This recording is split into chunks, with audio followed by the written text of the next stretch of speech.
1er septembre 1939, les Français parlent au français pour faire concurrence directe au Festival de la Mostra de Venise, dont la liberté cinématographique se trouve étouffée par la mainmise assassine du fascisme mussolinien, flirtant avec l'Allemagne nazie.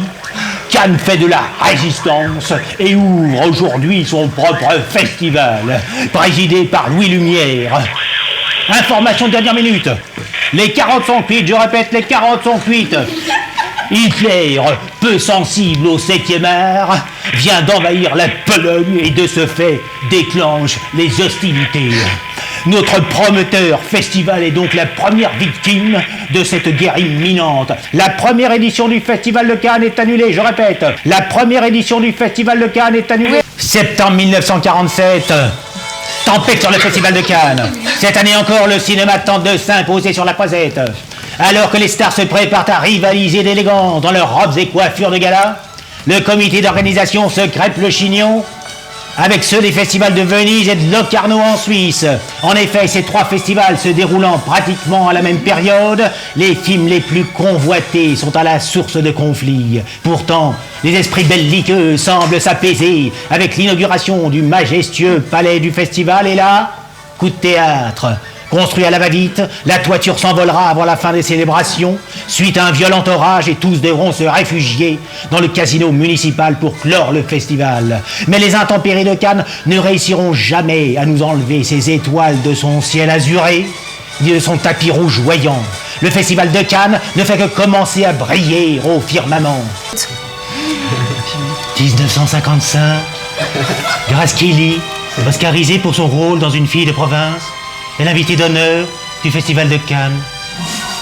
Le magazine Paris Match organise alors une séance de photos pour mettre en contact la jeune actrice américaine et le prince régnier de Monaco, alors encore célibataire et surtout publiquement renommé comme amateur de belles femmes.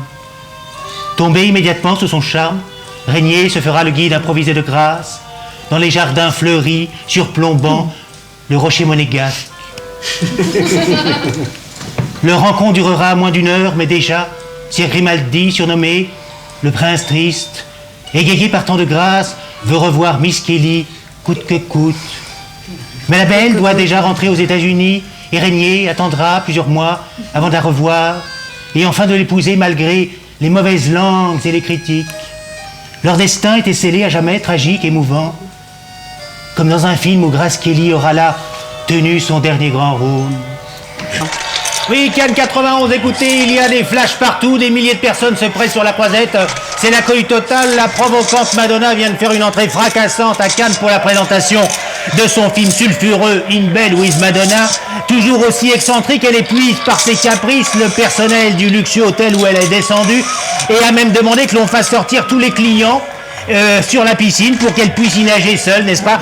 Fidèle à elle-même, elle a exigé ce matin 10 limousines chromées pour se rendre au palais où elle fait rougir davantage le tapis avec une tenue ultra sexy signée Jean-Paul Gaultier. Star jusqu'au bout des ongles, on peut dire que la Madone a le sens des spectacles, à vous cognac j'ai. Cannes 2006.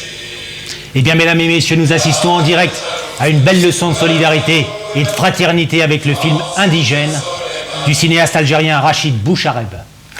En effet, le prix d'interprétation masculine vient d'être décerné pour la première fois collectivement à 5 comédiens d'exception, dont Roche Dizem, Sami Bouajila ou encore le trublion Jamel Debbouze, qui a lui-même personnellement participé au financement du projet, à hauteur de près de plus de 70% du montant. Un très beau film Black Blamber qui rend enfin un hommage courageusement mérité à tous ces combattants d'Afrique du Nord qui ont donné leur vie pendant la Seconde Guerre mondiale pour une France libre. Cannes, l'audacieuse, ose cette reconnaissance attendue depuis plus de 60 ans et libéra ainsi ces oubliés de l'histoire. Bravo le jury, bravo les tirailleurs sénégalais.